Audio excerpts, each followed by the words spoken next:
हरि ओम नमो नारायण।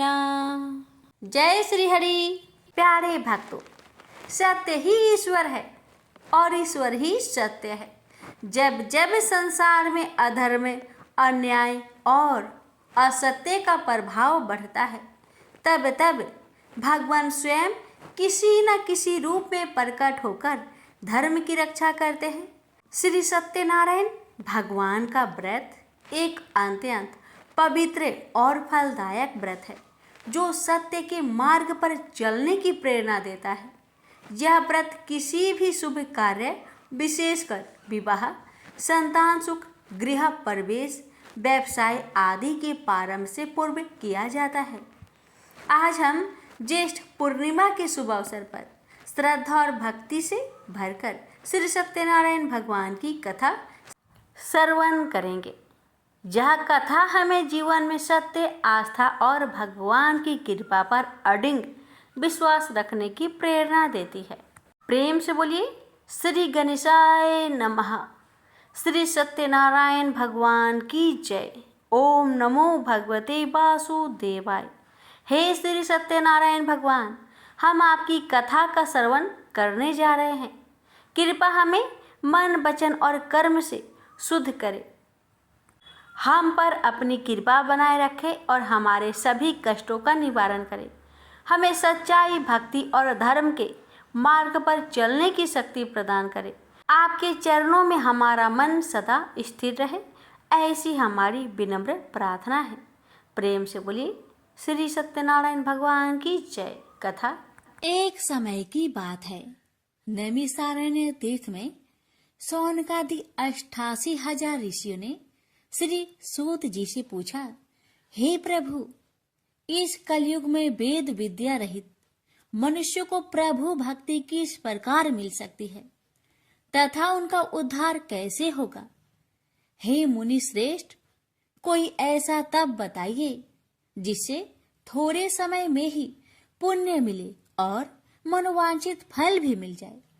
इस प्रकार की कथा सुनने की हम इच्छा रखते हैं।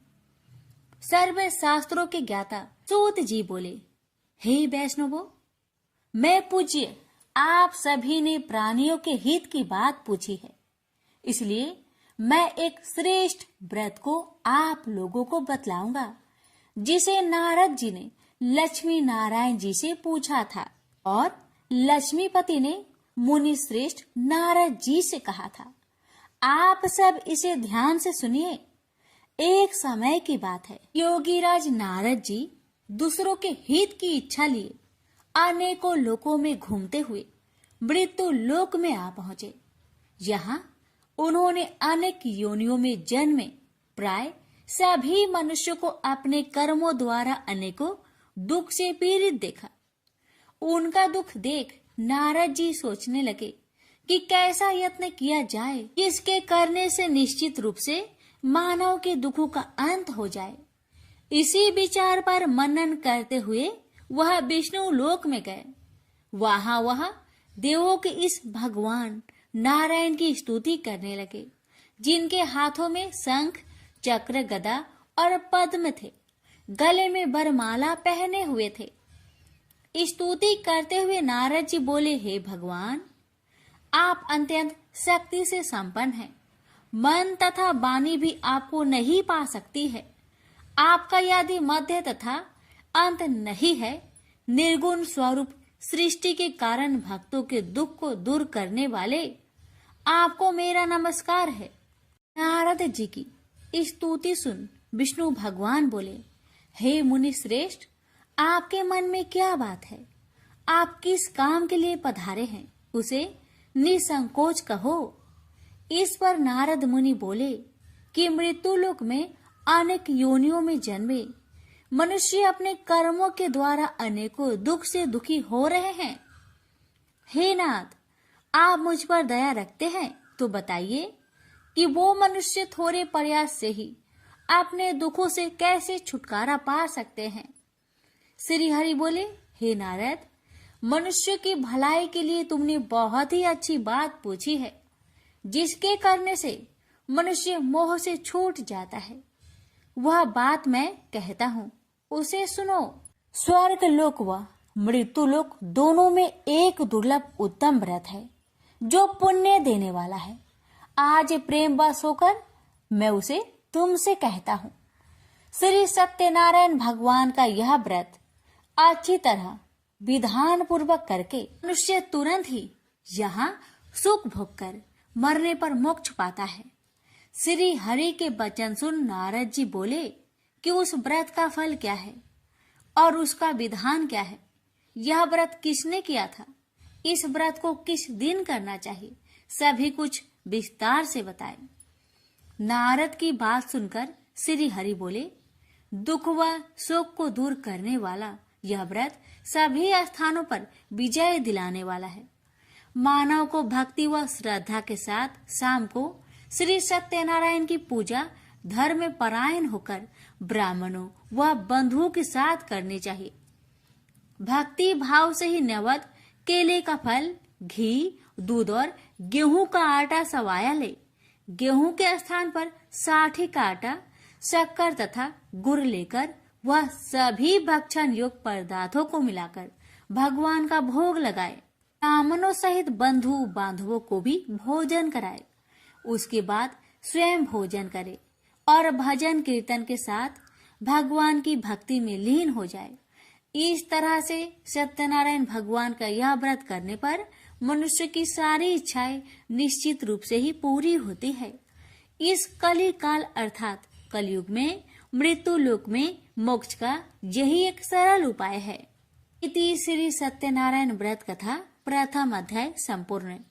श्रीमन नारायणे नारायणे नारायण, भज मन नारायणे नारायणे नारायण। श्री सत्यनारायण भगवान की जय।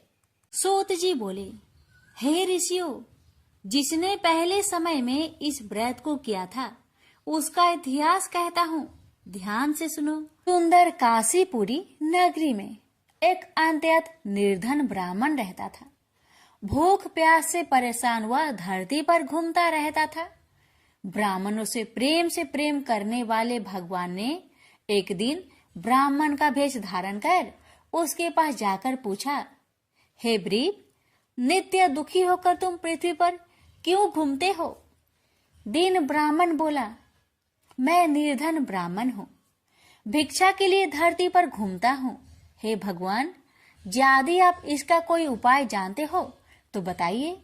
वृद्ध ब्राह्मण कहता है कि सत्यनारायण भगवान मनोवांछित फल देने वाले हैं, इसलिए तुम उनका पूजन करो।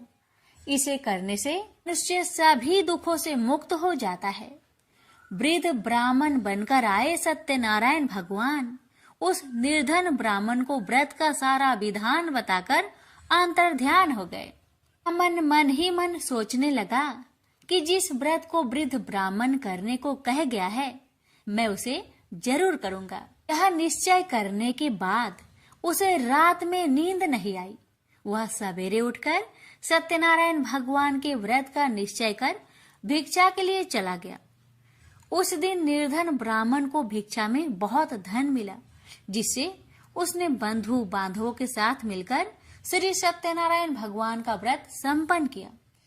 भगवान सत्यनारायण का व्रत संपन्न करने के बाद वह निर्धन ब्राह्मण सभी दुखों से छूट गया और अनेक प्रकार की संपत्तियों से युक्त हो गया। उसी समय से यह ब्राह्मण हर माह इस व्रत को करने लगा।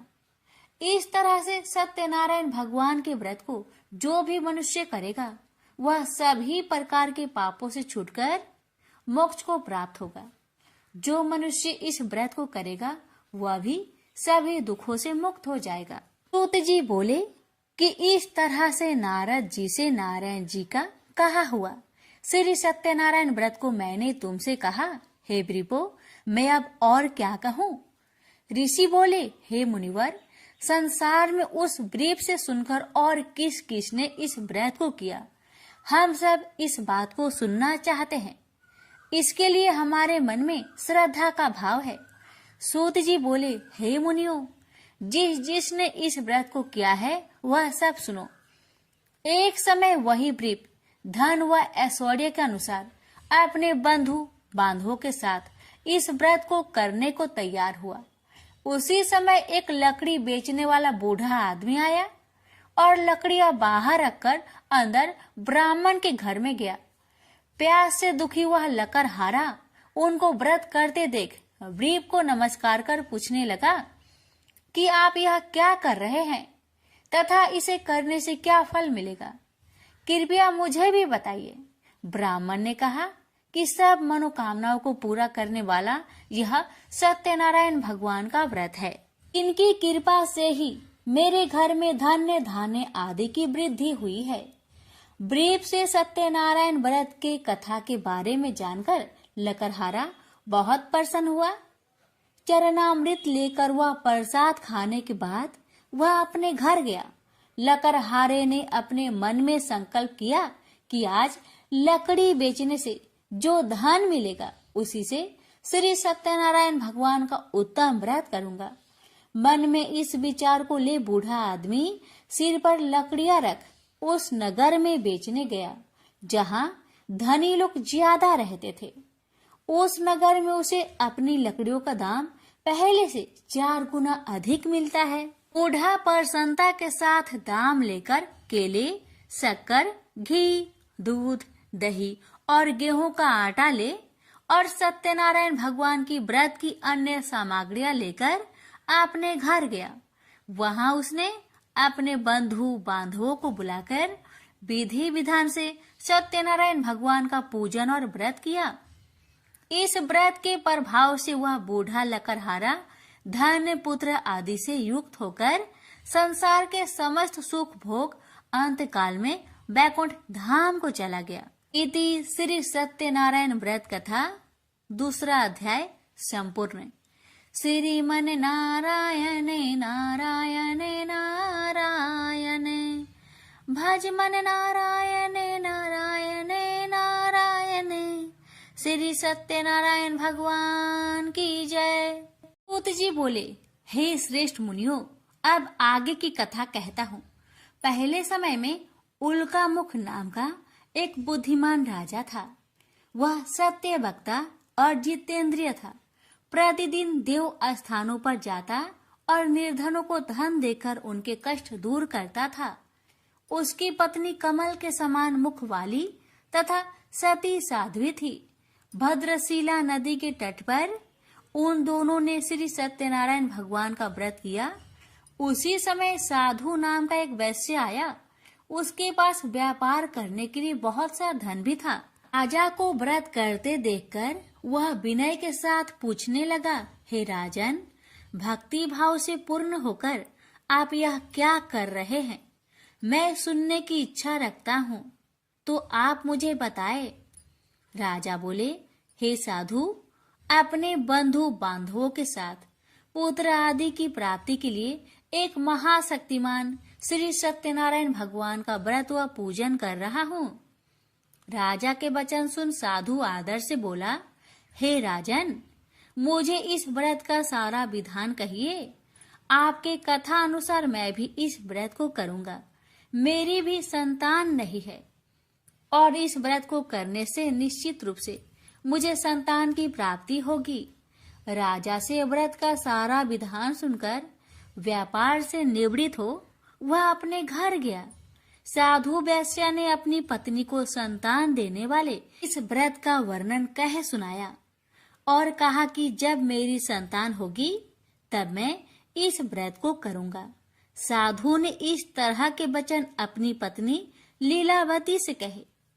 एक दिन लीलावती पति के साथ आनंदित हो सांसारिक धर्म में प्रवृत्त होकर सत्यनारायण भगवान की कृपा से गर्भवती हो गई। 10वें महीने में उसके गर्भ से एक सुंदर कन्या ने जन्म लिया। दिनों दिन वह ऐसे बढ़ने लगी जैसे कि शुक्ला पक्ष का चंद्रमा बढ़ता है। माता पिता ने अपनी कन्या का नाम कलावती रखा। एक दिन लीलावती ने मीठे शब्दों में अपने पति को याद दिलाया कि आपने सत्यनारायण भगवान के जिस व्रत को करने का संकल्प किया था उसे करने का समय आ गया है। आप इस व्रत को करिए। साधु बोला, कि हे प्रिय, इस व्रत को मैं उसके विवाह पर करूंगा। इस प्रकार अपनी पत्नी को अवशासन देकर वह नगर को चला गया। कलावती पिता के घर में रह वृद्धि को प्राप्त हो गई। साधु ने एक बार नगर में अपनी कन्या को सखियों के साथ देखा तो तुरंत ही दूत को बुलवाया और कहा कि मेरी कन्या की योग वर देखकर आओ। साधु की बात सुनकर दूत कंचन नगर में पहुंचा और वहां देखभाल कर लड़की के सुयोग बनिक पुत्र को ले आया। सुयोग लड़के को देख साधु ने बंधु बांधवों को बुलाकर अपनी पुत्री का विवाह कर दिया। लेकिन दुर्भाग्य की बात ये कि साधु ने अभी भी श्री सत्यनारायण भगवान का व्रत नहीं किया। इस पर श्री भगवान क्रोधित हो गए और श्राप दिया कि साधु को अत्यधिक दुख मिले। अपने कार्य में कुशल साधु बनिया जमाई को लेकर समुद्र के पास स्थित होकर रत्नासारपुर नगर में गया। वहां जाकर दामाद ससुर दोनों मिलकर चंद्रकेतु राजा के नगर में व्यापार करने लगे। एक दिन भगवान सत्यनारायण की माया से एक चोर राजा का धन चुराकर भाग रहा था। उसने राजा के सिपाहियों को अपना पीछा करते देख चुराया हुआ धन वहां रख दिया जहां साधु अपने जामाई के साथ ठहरा हुआ था। राजा के सिपाहियों ने साधु वैश्या के पास राजा का धन पड़ा देखा तो वह ससुर जामाई दोनों को बांधकर प्रसन्नता से राजा के पास ले गए और कहा कि उन दोनों चोरों को हम पकड़ लाए हैं, आप आगे की कार्रवाई की आज्ञा दे।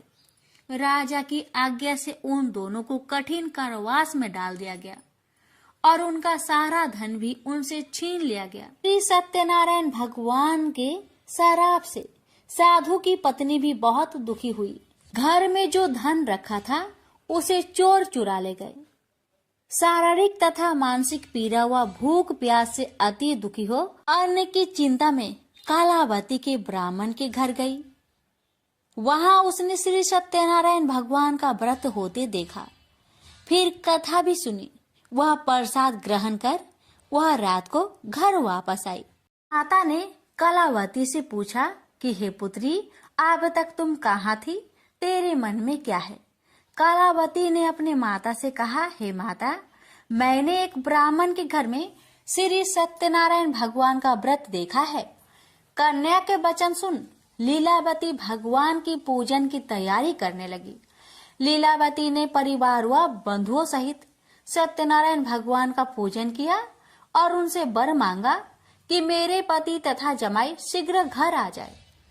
साथ ही यह भी प्रार्थना की कि हम सबका अपराध क्षमा करे। श्री सत्यनारायण भगवान इस व्रत से संतुष्ट हो गए और राजा चंद्रकेतु को सपने में दर्शन दे कहा कि हे राजन, तुम उन दोनों वेश्या को छोड़ दो और तुमने उनका जो धन लिया है उसे वापस कर दो। अगर ऐसा नहीं किया तो मैं तुम्हारा धन, राज्य व संतान सभी को नष्ट कर दूंगा। राजा को यह सब कहकर वह अंतर्ध्यान हो गए। अतः काल सभा में राजा ने अपना सपना सुनाया। फिर बोले कि बानिक पुत्र को कैद से मुक्त कर सभा में लाओ। दोनों ने आते ही राजा को प्रणाम किया। राजा मीठी बानी से बोला, हे महानुभावो, भाग्यवश ऐसा कठिन दुख तुम्हें प्राप्त हुआ है, लेकिन अब तुम्हें कोई भय नहीं है।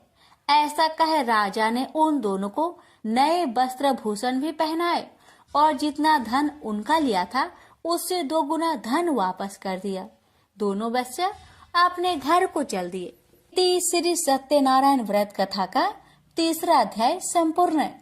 श्रीमन नारायण नारायण नारायण, भज मन नारायण नारायण नारायण। श्री सत्यनारायण भगवान की जय।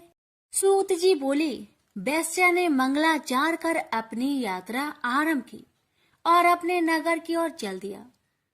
उसके थोड़ी दूर जाने पर एक दंड वेशधारी श्री सत्यनारायण ने उनसे पूछा, हे साधु, तेरी नाव में क्या है? अभिमानी बानिक हंसता हुआ बोला, हे दंडी, आप क्यों पूछते हो? क्या धन लेने की इच्छा है? मेरी नाव में तो बेल व पत्ते भरे हुए हैं। वैश्य के कठोर वचन सुन भगवान बोले, तुम्हारा वचन सत्य हो। डंडी ऐसे वचन कहे वहां से दूर चले गए। कुछ दूर जाकर समुद्र के किनारे बैठ गए।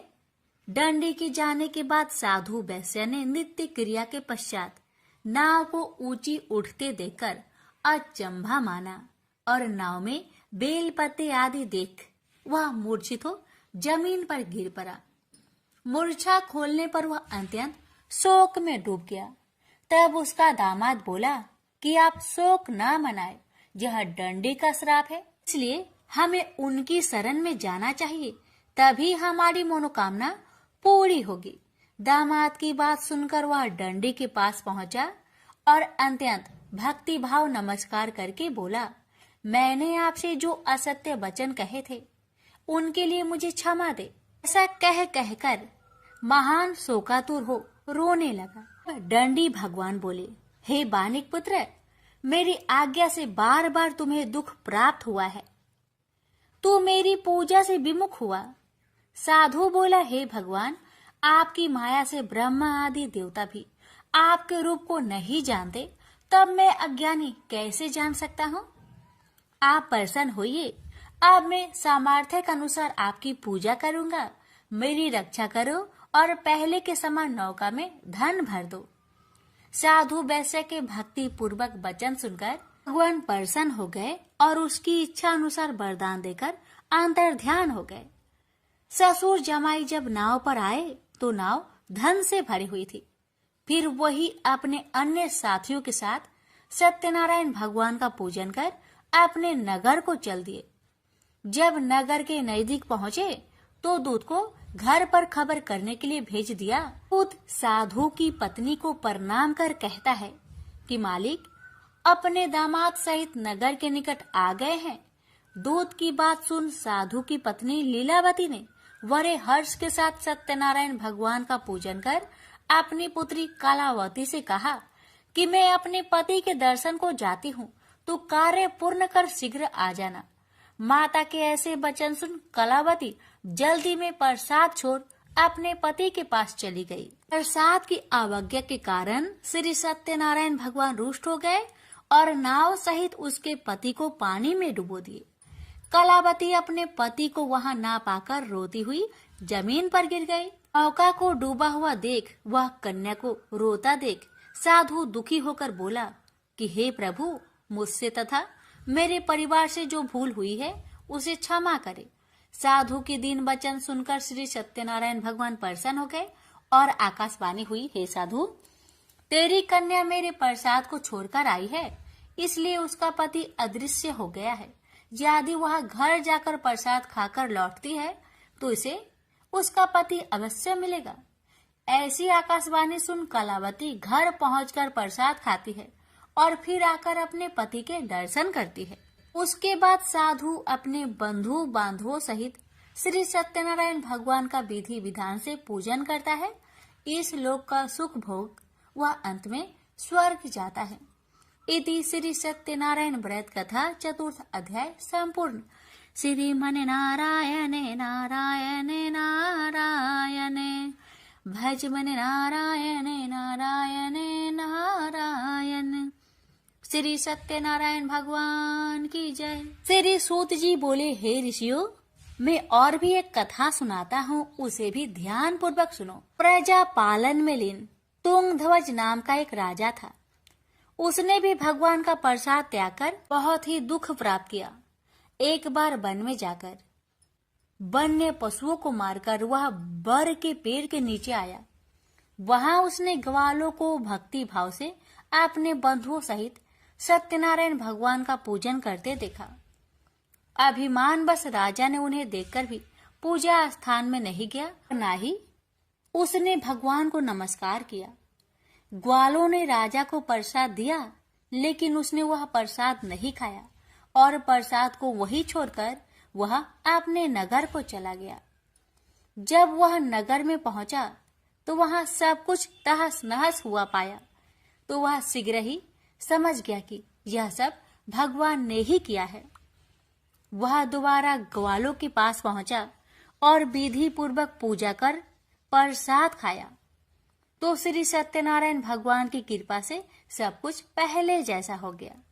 दीर्घ काल तक सुख भोगने के बाद मरोना उपरांत उसे स्वर्ग लोक की प्राप्ति हुई। तो मनुष्य परम दुर्लभ इस व्रत को करेगा तो भगवान सत्यनारायण की अनुकंपा से उसे धन्य धान्य की प्राप्ति होगी। निर्धन धनी हो जाता है और भय मुक्त हो जीवन जीता है। संतानहीन मनुष्य को संतान सुख मिलता है और सारे मनोरथ पूर्ण होने पर मानव अंत काल में वैकुंठ धाम को जाता है। सूत जी बोले, जिन्होंने पहले इस व्रत को किया है अब उनके दूसरे जन्म की कथा कहता हूँ। वृद्ध संतानंद ब्राह्मण ने सुदामा का जन्म लेकर मोक्ष की प्राप्ति की। लकरहारे ने अगले जन्म में निषाद बनकर मोक्ष प्राप्त किया। उल्कामुख नाम का राजा दशरथ होकर बैकुंठ को गए। साधु नाम के वैश्य ने मोर ध्वज बनकर अपने पुत्र को आरे से चीरकर मोक्ष पाया। महाराज तुंगध्वज ने स्वयंभू होकर भगवान में भक्ति युक्त हो कर्म कर मोक्ष पाया। श्री सत्यनारायण व्रत कथा का 5वां अध्याय संपूर्ण हुआ।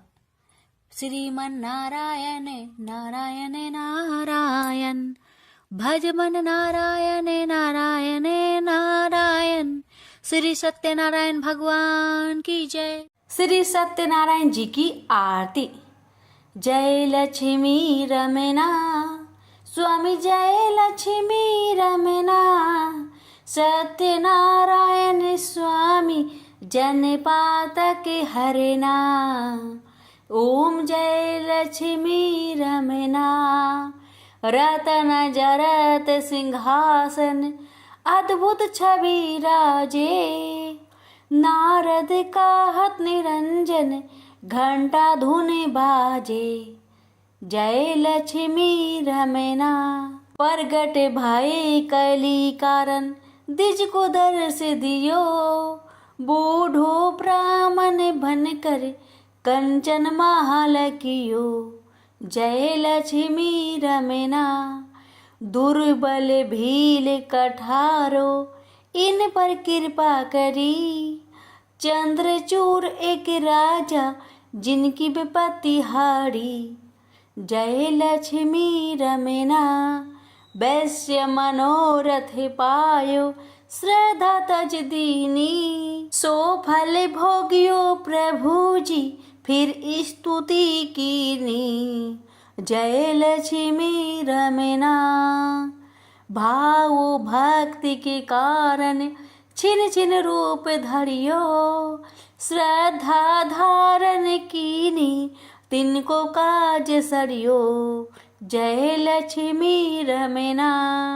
ग्वाल बाल संग राजा, वन में भक्ति करी। मन वांछित फल दिन्हा, दिन दयाल हरि। जय लक्ष्मी रमना। चढ़ते प्रसाद सवायो, कदली फल मेवा। धूप दीप तुलसी से, राज सत्य देवा।